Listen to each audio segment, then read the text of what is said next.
is an Indian in the world, that the population we have. And elephant population is also, in many areas is going up. We really need to find a balance, how much is too less population with regards to elephant and how much is too less in consonance with the availability of space. But I think, despite having challenges, I think India is an example where, the wild elephants are living in harmony with the humans and humans too. But slowly, the animosity is increasing because conflict gets worse and worse. And the so-called, good word called, living in harmony is threatened now, because there is a factor which is, the tolerance factor. How long people will tolerate, or how long, elephant will also, the both ways, the conflict. So I think we need to have a very clear view what we want to see in a country like India, looking at the space, what could be a manageable wild elephant population. I think that's also we need to look at because, the human population is growing and it's bound to grow again. And more space will be needed for developmental purpose, for human settlements, for many others. So that's a major challenge which I feel, we really need to look at certain objectives. I think it's too early to look for goals. The dynamics of changes are so fast, we really need to look at certain objectives that is achievable and we can concentrate on working towards achieving those objectives, especially in Northeast or even in other areas. And then I think we can again assess because we already, Mr. Ranjit Bhattakur has already mentioned about what was decided last year, where we are. So that's something is very important. The major problem with elephant is the conflict resolution. I think for research, there are a lot of researchers doing excellent work. We have, informations, but the conflict is taking the research part away to some extent because in the government, the medias, everybody are focusing more on conflict. So I think that is an area we need to find out. But again, what is the solution? Solution is probably people say, let's capture all elephants and take them away. Where we are going to take them. So all these, challenges are quite diverse compared to the other animals. Okay, so I think, means that's why probably the list of panels in this session is also diverse because we need diverse opinion in order to address these complicated questions. Because elephant is a symbol of conservation success, not only in India, also in other countries because the human affinity and respect toward elephants are there. But I think we need to find out a longer solution where we can maintain this living in harmony and also, at least ensure that a sizable number of elephants along with habitats. There are elephants, but there are not enough, habitat at this moment. That's why the conflicts are increasing. So I think habitat restoration should be the key. There are, in Assam, I have been working for almost 25 years. There are, reserve forests probably where, the trees has been removed, but there are opportunities. When there are challenges, there are opportunities. I think restoration is something all of us, including the government, should, initiate maybe 1%, 2% recovery of the lost elephant habitat in 5 years' time. If we can achieve that kind of things, I think then we will be able to, contribute towards overall elephant conservation in the region. Thank you very much. So where would you say in India is a best case example of the coexistence of man and elephant living side by side in harmony? Can I ask you, Anupa Sharma? Regarding the coexistence with the people and the elephants that I have been talking about, I'm not sure about the rest of the country, but at least in Assam, I've seen people are very tolerant so far, as Vibhav has already mentioned. And I strongly believe that we are coexisting with elephants, and I strongly believe that. Because if you go by the records we have so far in the state of Assam, the number of elephants killed as retaliation, I'm not talking about the accidents, but as retaliation against the people getting killed every day, almost every day now, this is the season, conflict season. Almost every day we are, either there is some elephants getting killed or human beings are getting killed. But if you see the records, against every 50 persons getting killed, there are 5 elephants getting killed. So it is not like that, people are retaliating, people are still very much tolerant. I can just give you some small example. In the year probably 2008 or 9, in one single night, in one tea garden in Sonitpur district, from one family, three persons got killed by elephant. The next morning there were a lot of hue and cry. Then the forest officials were there. Then the lot of publics, they came, and some people, they were saying, let us declare this elephants rogue, so that there can be management decision can be taken to remove the elephants or whatever. But then that particular community, they said no, we worship them as God. We still worship them as God. Probably he has taken their lives because of some sin they have committed earlier. So that is the belief of our common people. But the thing is that, yes, of course, as Vibhav has already mentioned, that level of tolerance, that is, I think, if my crop is getting raided every night, if my family members are getting killed, probably there is a limit. I might retaliate at some point of time. But culturally, I believe still in Assam, in other parts of the country also, if you go to the South Bengal now, it's a hotbed of elephant conflicts. But still, I think, if not a very sweet situation, but still we are trying to live in harmony with the elephants. Otherwise, you see, with 1.5 billion people in the country, and you consider the development aspirations of the 1.5 billion people, still there are so many wildlife, not only elephants. Elephants, of course, is a big ranging animals. How can all these wildlife are surviving in India? It's all about our culture, our tolerance, and we are living in harmony. I strongly believe that we are living in harmony. And you would say that's borne out by the fact that, taking here in Assam, there's a very strong, very obviously a large population, and the population density matched with the amount of forest reserve that there is. Within that intensity, you're saying it's a success story, nevertheless. Yeah, we have success story. For example, considering the rhino or the elephants, of course, I am not sure about the elephant numbers, but then we are doing quite well. At least in the protected areas, the numbers are going up. But I'm not sure about the elephants, because most of the elephants, they are found outside the protected areas. At least in Assam, that is true.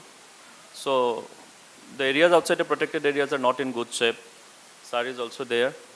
And most of the reserve forest that we have, which used to be prime elephant habitat, is in very bad shape actually. So, I mean, this moves us into the area of the subject, rather, of elephant corridors. I mean, to what extent, can elephant corridors help solve the problem of the human-elephant conflict? Ruth, in your experience with elephant family, how would you say that elephant corridors, which you've been heavily involved with, and to what extent are they proving to be not necessarily a solution in their own rights, but of major assistance? How do we communicate? How do we live next door to an animal that we have never lived so closely to before? Using text messaging so that people can understand if elephants are in the plantations, and red lights that go off to warn people that elephants are here, so be careful, don't go out. And, they've been very successful in bringing down mortality and conflict. But, to your point, are they scalable?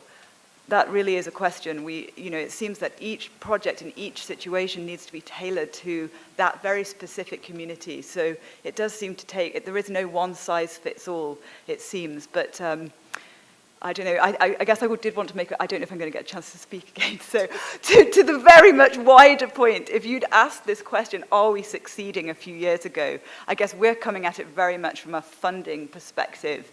And we are led by, the great experts of Asia. You tell us what the priorities are, and we just try and get behind you as much as possible. And I do think great positive changes have happened in the last few years. the leadership and the unity which is so essential to getting anything done and to having battle plans seems to be coming together. I know there's a meeting of the Asian Elephant Specialist Group. The first time in 7 years that the entire group pretty much is getting together is happening after this conference, which is, a big thing for us because we want to be told, where the big strategy goals are to get behind. And, Vivek Menon and his, with Sukumar and many others have fed into this elephant corridor grid master plan. And, a few years ago, I would have said, my goodness, we are so intimidated. It's a huge plan. It's huge sums of money. We're limping along, frankly. Here's one corridor, then there's another corridor. But there's, maybe 88, maybe 101. The numbers obviously keep changing because the landscape keeps changing. And last year, in the wake of our founder's death, we were able to get together a group of NGOs that were all involved in investing in elephant corridors, and a collective pledge was made for half of the rough ballpark figure of 40 million was made.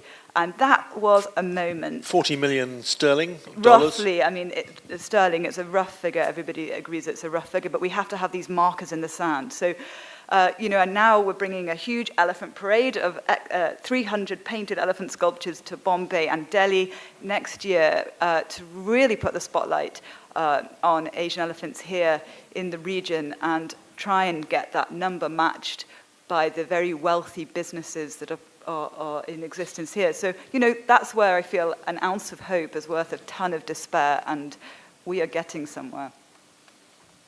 That's very encouraging to hear. Sipong Nukchi, what's your reaction to this? Are elephant corridors a solution in and of themselves, do you think? No, I think elephant corridors are certainly essential. It's an essential part of the strategy to conserve elephants. That by itself will not necessarily mitigate conflict beyond a certain level. Okay, conflicts are going to continue. The whole issue of conflict, we can have a whole conference on conflict, and it's a complex set of factors, what I call the push and pull factors. Factors operating within habitats that push the elephants out, and factors operating outside the natural, I don't know what's natural anymore for elephants. Everything is natural now across the country. And why the elephants are being attracted out of the forest. Okay, so but corridors are certainly essential, I think, for certain reasons. That is to maintain gene flow across populations, so we don't get them pocketed to very, very small populations where you have loss of genetic variability. And the second is to preserve the the natural home ranges of elephants, the seasonal home ranges of elephants across over the year. I think at least from that point of view, if we have corridors, then corridors are a success. And I would say that out of approximately, let's say 100, we plus or minus 10 corridors, we can argue about the definition of a corridor, what's a corridor, not a corridor, and so on. We'll not get into all of that.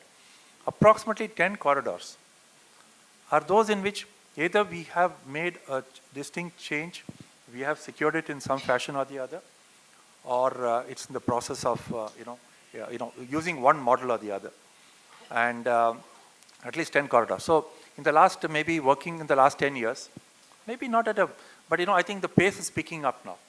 The pace is picking up now. So 10 corridors, very important corridors, out of 100, out of which maybe 20 or 30 are actually very crucial corridors, and 10 of those, there has been success. So I think we are getting there. But I'll just mention a broader issue. The broader issue is, this discussion is titled Asian Elephants, Are We Succeeding? Okay. I feel that first, we really have to understand we haven't really defined what our goals are, our overarching goals are, first. The second is, what are the measures of success? Exactly. How are you going to measure success? Okay, so are you going to measure success in terms of numbers of elephants? Are we going to measure success in terms of number of corridors that we have secured? Are you going to measure success in terms of percentage reduction of elephant-human conflicts? I think those are the parameters that we also have to define, and then go about and then discuss. Where are we succeeding and where we are not succeeding. That's a very important point. What is the definition of success? As Wang Di, would you like to pick up on Sukumar's point?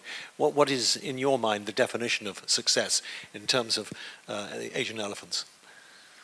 In Bhutan, I would say we have been very lucky and fortunate enough to have very wise leaders, our kings, who have protected more than half of our country under the protected area system, of which the 3 protected areas are lying in the southern foothills of the Himalayas, bordering with India. So those are the protected areas where we find elephants, and those are all along the southern belt we have the elephant habitats. And those protected areas are actually all interconnected by the biological corridors that we give equal, if not more, little less than the protected areas, the legal status of conservation to those corridors, where we restrict the development infrastructures coming in, like if highways are to come in, we do restrict if it falls in the biological corridor or in the protected areas. So in that way, Bhutan is succeeding in conserving the elephant habitats and elephants, but it is not to say that all is well in Bhutan. We do have human-elephant conflict in Bhutan as well, because we share elephant population with India.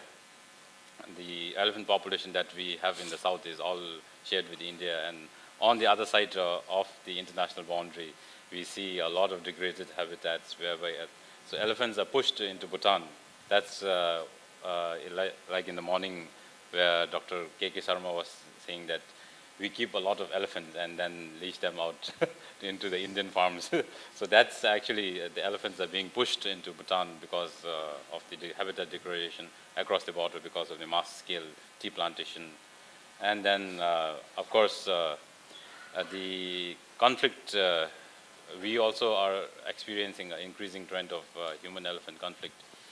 That is primarily, I would say, because of the resettlement program that our government took, bringing people from the mountains into the plains, into the more fertile areas, whereby we have settled all those the empty spaces that were previously used by elephants as their traditional migratory route when they go for water and to the salt lake inside Bhutan. So that's why we are seeing an increasing trend of human-elephant conflict. But overall, I would say we are succeeding in conserving the elephant habitats and elephant population in Bhutan. That's encouraging to hear. Kain, can I ask you, back to this central question, are we succeeding? What is your definition of success, not least of all from the Myanmar experience? After listening all this conversation, and the last conversation by Bhutan, and what came to my mind is political willpower of the government, and the political willpower of the policy makers, decision makers are very important. So not every country had that kind of government, unfortunately. So if you have, it is something, something came to my mind. Are we weak to inform our own government that they have the full knowledge or political will to preserve our elephants, which we believe is a national treasure, not only give protection to this animal, but also to give enough support, enough, security. The elephant per se, so this is very important. Sometimes I feel that my personal view is, as a scientist, as a Myanmar scientist, working for Myanmar, in our government, some do not view elephants as one of the major, topics they have to take care of. They have to, make things easy for the scientists, administrators, office. Not all we get this support. But if you have something like Bhutan government, maybe Indian government or Malaysian government, Thai government, we do not have that kind of problems, which is escalated year after year, too many elephants and too less a landscape, habitat protection, elephant protection. Sometimes I think our elephants need to be, if it is like Bhutanese government, starting from king to the lower level of officers, no, this is what we have to protect. But here now, in this political climate, we are the people who are trying to keep alive the tradition of keeping elephant to coexist in the human landscape. This is not us to keep this tradition. This is our forefathers who make this tradition alive. Now it's our duty to make this tradition keep alive, give protection to the elephant, give conservation of the habitat for them. So it means for me, we have to be, not only doing research, but also, we have to make the message disseminate to all levels of the government, to the wider audience. This is what you have to do. This is this is the totally protected animals. In every country, Asian elephants has been declared as the Appendix 1 species, totally protected animal. So they deserve to have protection. So this was not giving full support from the government. And also, the audience, the people itself also need to be well-informed, well-educated, how we should live, in harmony. So for me, who work with captive elephant for so many years, so I would like to see my, captive elephant is still doing a lot of good things for the mankind. So they also deserve the equal, importance as the way you all talking about wild elephants. So these should be balanced. Where the rain will come that will feed the entire subcontinent, you're protecting away from floods. So a lot of places that should be protected have been allowed to be encroached. Where forest was, there is now monoculture. And that's quite a lot of lack of law enforcement, quite a lot of, it is political will. It's also the problems we see in Southeast Asia are less subsistence farmers. I can't blame subsistence farmers for retaliatory killing because you lose all of your crop in one night. It's a much higher stakes game, whereas in Thailand, somebody within the business community has made, and I do read of this in India with mining and things like that as well, somebody within the business community has made a decision, we're going to encourage these landowners or land encroachers, whichever way you look at it, to plant palm oil, to plant pineapples, to plant rubber a lot in China as well. And then not only, it's a financial decision rather than a subsistence decision, and one that has happened that has, through lack of political will and through lack of policy making. And to go back to the original idea, it does harm the elephants. You do see, Andy's seen a lot of them, but the large herds of elephants a long way from protected areas, living inside monocultures, barely surviving. In China, you see elephants, you've got small herds of elephants that live and can travel quite a long distance between rubber. But the bigger problem of all of this is not just the elephants, it's the lack of biodiversity and then soil erosion, a lack of control over your watersheds and being able to hold the water and hold what we need as the human race to survive. And I think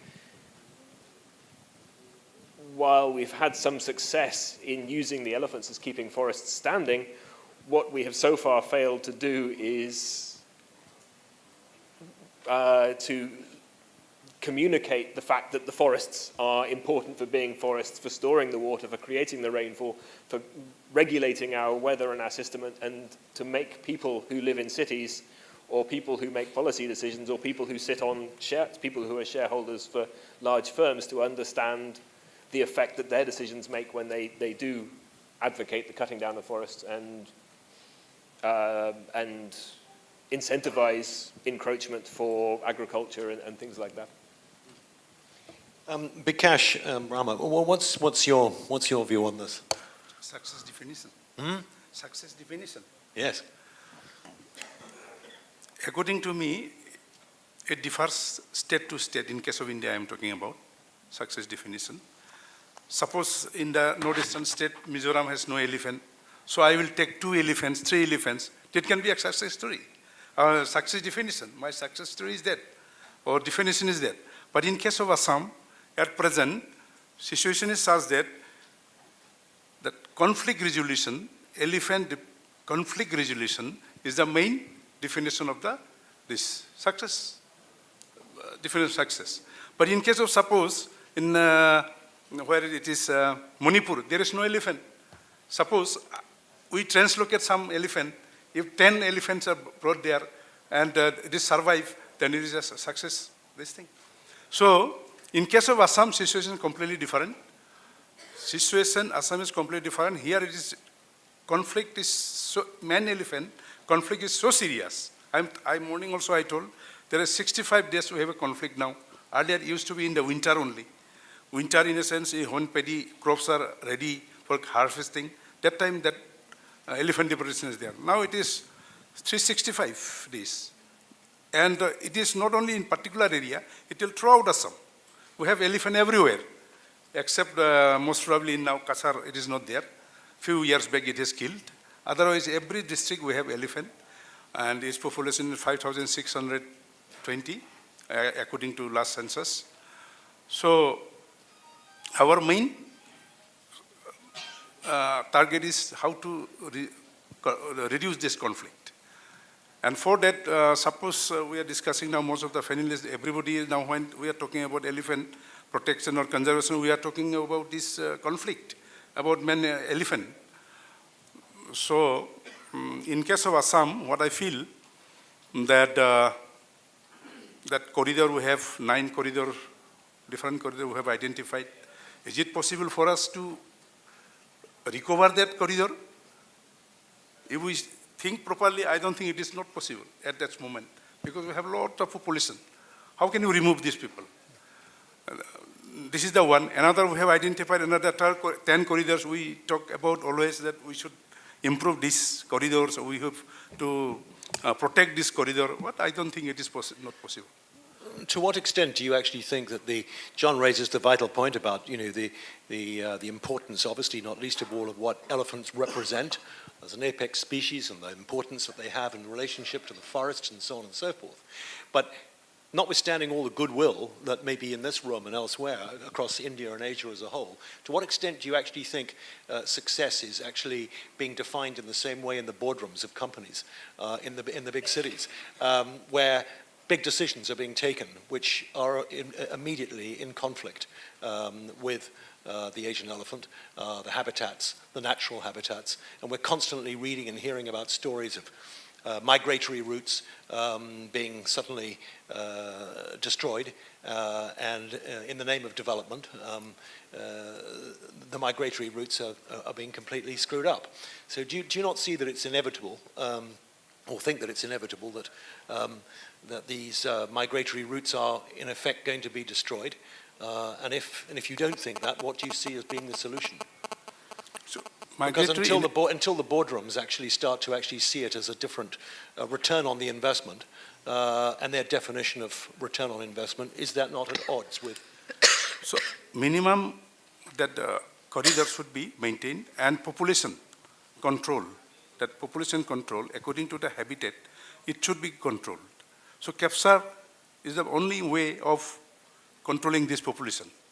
There can be there is no other way. Capture of wild elephant. Capture of wild elephant population to control the population. In the protected areas, it is not necessary, but outside, where it is protected area, outside of the protected area, we need capture some elephants. That only we can bring this population less, and it will be reduce this conflict also with the people. That's what I feel. What's your view, Supong? Comment on that. Would you like to say? The concept of success or the rate of success and the importance of corridors in between interstate boundaries and inter-regions, I think the way I'm going to present my point of view is from a different line from where I come and I've worked on. My experience with working on the conservation of elephant in my state, I'm from Nagaland, which is just adjacent to Assam. I mean, there's a long line of border between Assam and Nagaland. And in the earlier years, about 40, 50 years back, or maybe about 30 years back or so, there was a continuous forested area between Assam and Nagaland, where there was a free flow of the traffic elephant between Assam and Nagaland. But in the last 20 to 30 years, maybe about 20 years or so, specifically, the boundary area between Assam and Nagaland had been inhabited by human habitations. And because of that, the deforestation and the corridor between the two states have been diminished. I mean, there is no area where the elephants can fly between the two states. And now there is a huge number of elephants which are being stranded in an area called as the Bhakti Valley in Nagaland. That is near that Doyang Reservoir. And this is creating a lot of human-elephant conflict in that particular area. And it's a huge area, and since there are no corridors in between Assam and Nagaland where there used to be natural path between the two states, now there is no way for the elephants to go towards or come towards Assam side. They get stranded there. Now they are in a sort of a captivity in the wild. And the number of population are increasing also. They ranges around 100 to 150 in number. And the total number of population, they keep on increasing. And we are also facing that problem where we face a lot of, almost every second year or number of deaths have occurred. I mean, in the last 10, 15 years, a lot of people have been killed. So that is where we felt that the importance of connectivity, the importance of corridor comes into the picture between Assam and Nagaland. Will we be able to keep up with the success in managing their habitat? So that is what we are facing. And I do feel that if at all somehow a way can be created for creating those corridors between Assam and Nagaland, I think that problem can be solved to a lot of extent. Are actually very clear measurables of success, which if we are trying to achieve success, we can actually measure these and see if our actions towards getting towards that success are achieving what they are supposed to do. So in that statement, let me try and break down the different measures of success. One is, when you're saying a certain density, what are you talking about? You're talking about an elephant population, perhaps in that larger landscape or meta-population. You want a certain number of elephants. That what those numbers are, or what those, like the threshold levels are, is something that, are goals in a sense, in terms of the discussion we've had, that we as a community, as a society have to decide that we want these many elephants in our landscape or something like that. But the goals we can debate after this. But what I'm trying to say is that you have one measurable success, or a measure of success, is your elephant numbers. A second one, which is a measure of success, when you're saying connected habitats, you're saying that you need at least a certain proportion of those corridors or whatever areas which serve as movement conduits for elephants to be serving their role of letting elephants move through. So you're in some sense looking at the occurrence of elephants not just in the protected areas but also in the areas outside. And finally, when you're talking about human-elephant conflict and you're saying we want to keep it to a certain level, so then again the measure of success would be maybe the occurrence or the frequency or the extent of conflict itself. That would be, is it going down with whatever your mitigation measures might be? So I think that's how you define your measures of success. And then you have certain interventions which gear towards achieving that success. And those interventions, just the last point I want to add to it, those interventions should not be static. They have to be dynamic. They have to respond to the system. If the system is changing in a direction that is not a direction that you would like it to go to, then we have to maybe modify the kind of strategies that one might adopt to achieve this success. So, yeah. Okay, well, I mean, that's We've got to keep tight on time here because I don't want to steal time away from Q&A.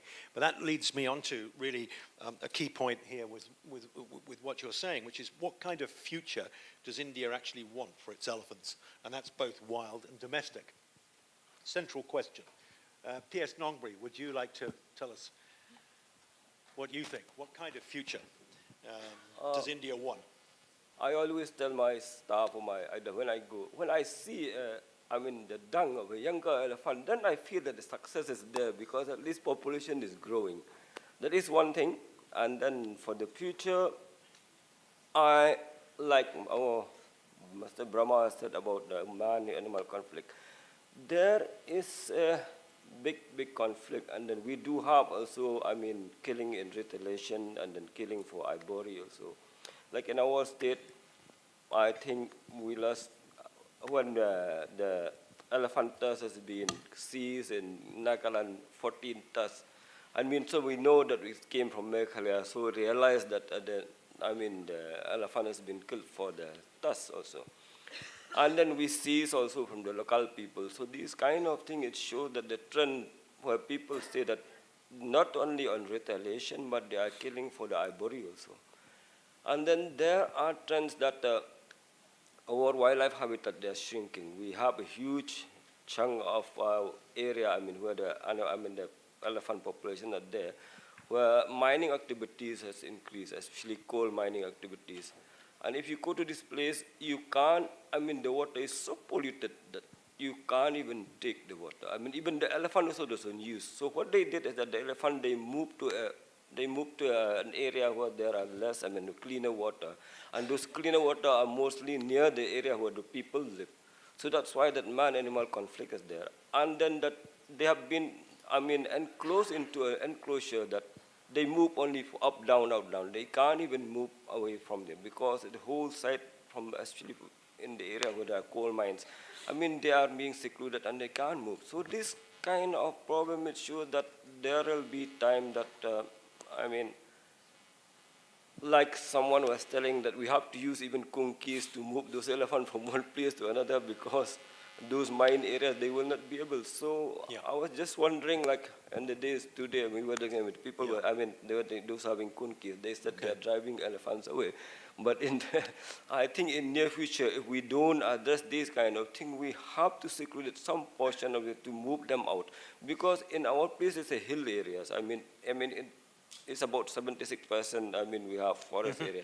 But the problem is that the hills are being mined. So the corridor, the movement, the track where they used to move are being disturbed. So in this kind of thing, there will be a tremendous pressure in a particular habitat where they are secluded. And those kind of things, we have to foresee that. Otherwise, the problem, the population might dwindle. Okay. If you can, Madhusudan, what's your view? What do you anticipate the future of the wild elephant being here in 10 years from now? And if you could try and give us a concise answer to that. Thank you. I think what I would say is that we've not gotten here by accident. I think there is larger design driving the entire the trajectory of elephant conservation that we've described over the last hour or so. And I think we must at some point stand up and acknowledge that there is a huge societal investment into the problems that elephants face. We may have put in a lot of money to create corridors, but we have put in far more, and we are putting unspeakably larger amounts of money into creating fragmentation. So as we conserve the corridors, we've not stopped things from going worse. And I think as a society, I would think we have succeeded when in the balance, we've been able to invest as much in reducing the challenges that confront elephants as we have in helping elephants and elephant populations consolidate. And I think there is and this really has to be named. Yeah. And there is over 2/3 of our elephant reserves are outside protected areas. Mm-hmm. These are lands on which we have drawn many different kinds of lines and called them many different names, but on the ground, there is really very little regulation at work. Right. And that has consequences. Yes. Unless we actually name this and say, this is the problem. Are we really serious about pursuing the developmental or the economic growth potential of land over elephants? I think we should stand up and say then elephants will not come first. And there is a consequence to that. Or we should be able to say that elephants will take priority and deliver that priority. We cannot keep saying elephants are important and doing the opposite, which I think we've done. I think when our behavior falls somewhat in line with our actions, Yes. I'll think we are getting closer to success. Right. Bipak Talukta, what's your view? What do you anticipate as being the future of the wild elephant being in 10 years from now? Well, I think, as the countries, the human population is increasing, I think elephant will have to face a lot of challenges. That's for sure. I think, the population has to be managed. It has to be reduced so that, reduced to ethical terms, not unethically. It has to be managed properly based on, the habitat we have. And I can also foresee, the need for many rescue centers in many parts of India. Okay. Because of conflict, many more, elephants may have to be rescued. And for that, we have to build the capacity. Because if we have in-house capacity, provincial or in-country capacity, I think some of the addresses can be, addressed immediately. So I feel, that capacity building is very much important.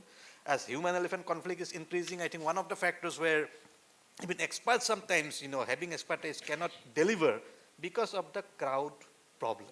The crowd management is a major problem while dealing with the conflict.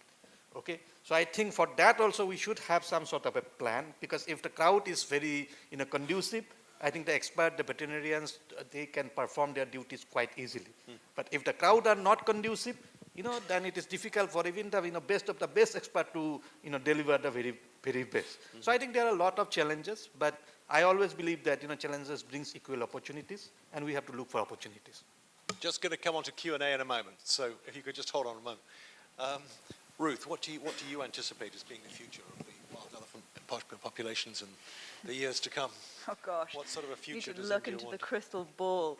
Well, I have to go on the optimistic. I can't go on the pessimistic. I think, it has been said many times to elephant family that the future in 10 years or maybe 20 or 30 will really just be a few isolated populations that are in contained areas, and all those little ones could very well disappear. But obviously we are gunning for a situation where India leads the way and shows the world how you can actually live next to these huge animals in harmony, and we managed to crack the nut with human-elephant coexistence rather than conflict. So I would like to imagine a world in 10 years in India where the populations that are in existence in the northeast and the Western Ghats, the ones that are under savage pressure in Orissa,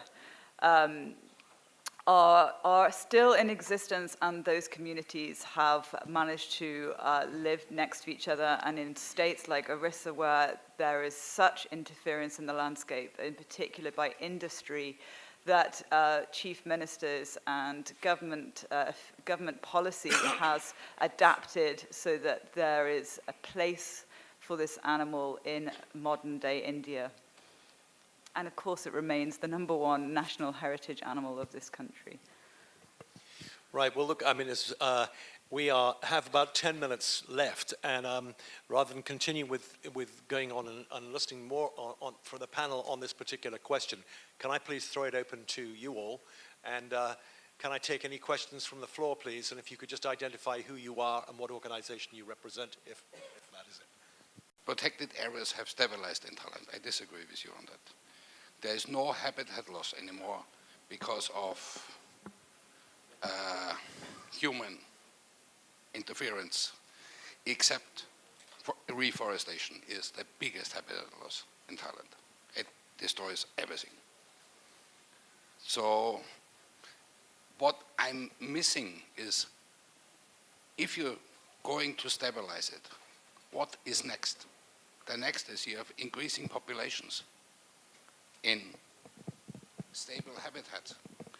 How are you going to manage this increasing numbers of elephants? you will reach the limit immediately within 10, 15 years? The real challenge now has been that the range of the elephant, maybe small numbers, maybe a small percentage of our population, has shown significant range expansion in the last 20 to 30 years. Okay. It's a relatively small number, but that's where all the conflicts are happening.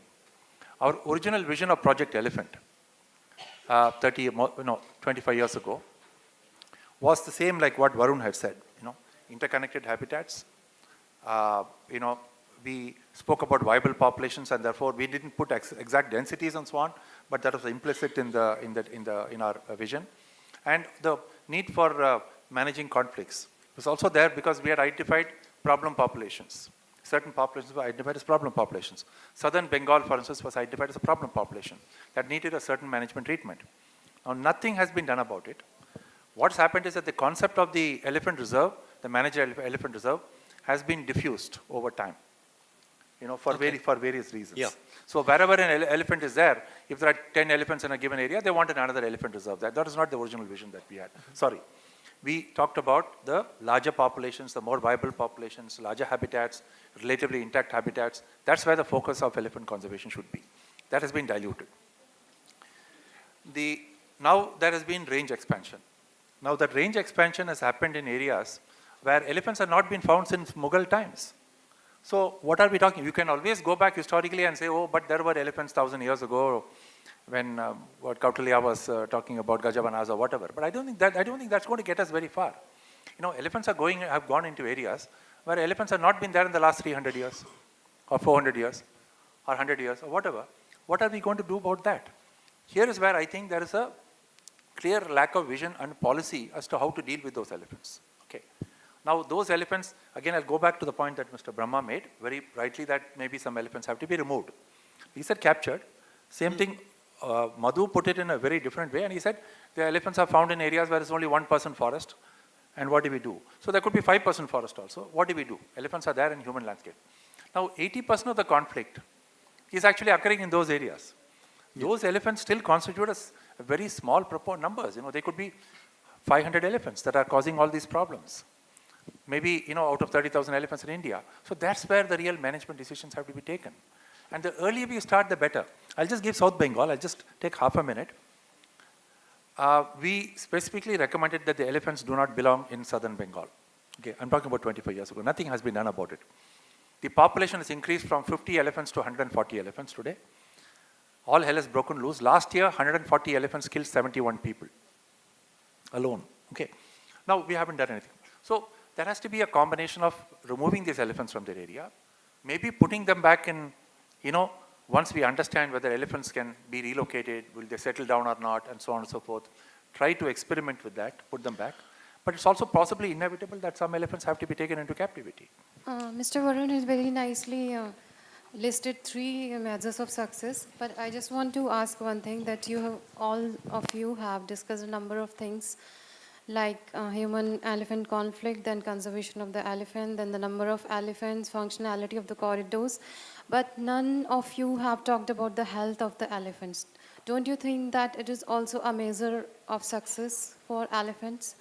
Like, because with increasing livestock and human interface with the elephants, and with the fragmentation of the habitat, I think this we need to analyze whether our gene pool is healthy or not. Thank you. To anybody who work with, this is about diseases. One World, One Health is one of the platforms we are all understanding. The human-wildlife livestock interface is one of the platforms we all aware of.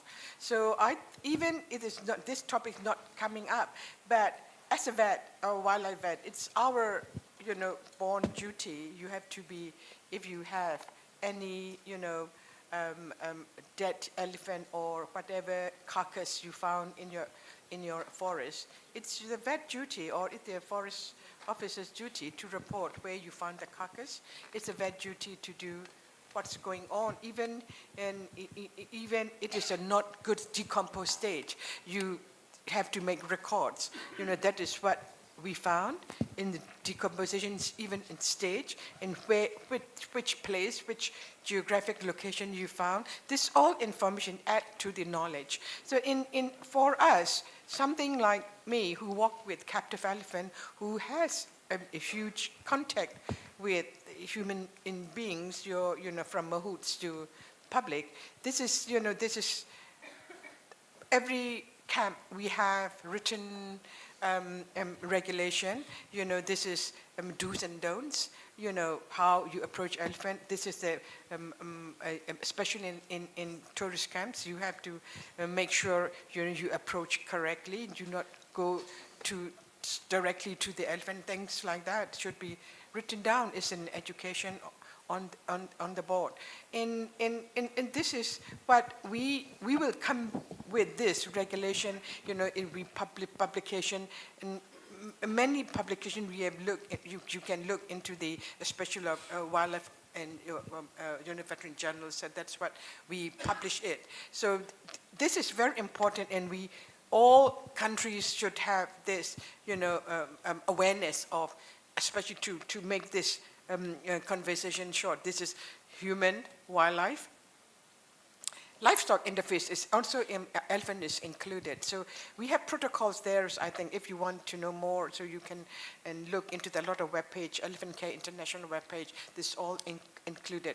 Because time is short, so we are not going to detail, because it's very wide subject. It should be a different platform we can talk on, so. Thank you, Kain. We understand elephants. I will give example of hundreds of my soldiers who go every night, and they're in Kabi Anglong, they're in Kokrajhar, they're everywhere. They spend the night with elephants. We are on ambushes, we are on patrols. And when they, I would say when I interact with the soldiers, they say, that we woke up and there was an elephant just 2 feet away. So while our soldier was awake, left out of such an important aspect for which we have always been fighting for. Our cantonments are reservations, are islands of I would say, of everything that we have to say. We have the best ecosystems. So I would just like to say, please integrate the armed forces. Please ask the Indian Armed Forces. We would like to contribute towards your efforts and say that we are with you. But I just felt that this one was missing in the discussion today, because overall, if the security situation doesn't exist, all this cannot happen for the future. Thank you. That's an excellent point you've made, and I think there'll be a lot of people queuing up after that. Mizoram, just now somebody said that there is no elephant. Before that, in 1930, there was an Elephant Control Act was there. It was passed to control elephant, because there are more than 200 elephants, 200-300 elephants, but there's not a single elephant. In Manipur, there were elephants, wild elephants. There is no elephant now. So later on, I think the elephant will remain only in the protected area, hardly. And my question also to the Nagaland, last year I visited from Jaluki, I went to Intaki. And I went inside also. And I have discussed with some villagers. Whenever some elephant comes, I hardly think they return. Last year, I forgot the village name, I can give you later on. They has eaten up 4 elephants. This is my, so please protect. In Taki, there at least 200-300 elephant can be kept. It's such a nice space. But hardly there is elephant, there is no protection at all. You people have some bit, you see our success story of Kaziranga. Kaziranga has been very nicely kept. That some political here you take, there will be. Can I answer to Thank that, you. please? Yes. Yeah, thank you for pointing out what we had done earlier. Actually, our conservation efforts in Nagaland, we have started, in the last, 10, 20 years back, not 20 years back, but very recently we have started with our conservation efforts. And as a tribal people, I should say, we were very much and we are very much still dependent on the wildlife, or say the forest and the non-forest products and all this. And we are very much a part of the at the hunting stage in many cases. But we have been trying hard on our part, the department as well as the government as well as many of the NGOs involved in trying to bring about awareness of the conservation. And this is where we are still at a very initial stage of creating awareness and bringing the awareness message to the doorsteps to the people. And I'm sure in the last recent few years back, we have made a lot of impact on conservation issues. And maybe in those days, earlier 10 years back or 20 years back, maybe we were not aware much about the conservation, and we used to kill a lot of elephants and these wild animals and all. But with the message going to the people, I think we are bringing a lot of changes, and this is where we need your efforts and your help in reaching out to the people. Thank you. Thank you. So in the land of Ganesha, we have to, not least of all, remember everything that the elephant stands for as such a positive, as a positive symbol of hope. And I want to thank you all very much indeed for your questions, and not least of all, I want you to join me in thanking the panel for their time and for their expertise and their opinions. And I'm sure that it will generate more discussion way beyond here, and look forward to raising other issues and questions with you outside of here. Have some tea now in the break, and after that as well. But once again, a big round of applause to everybody. Thank you.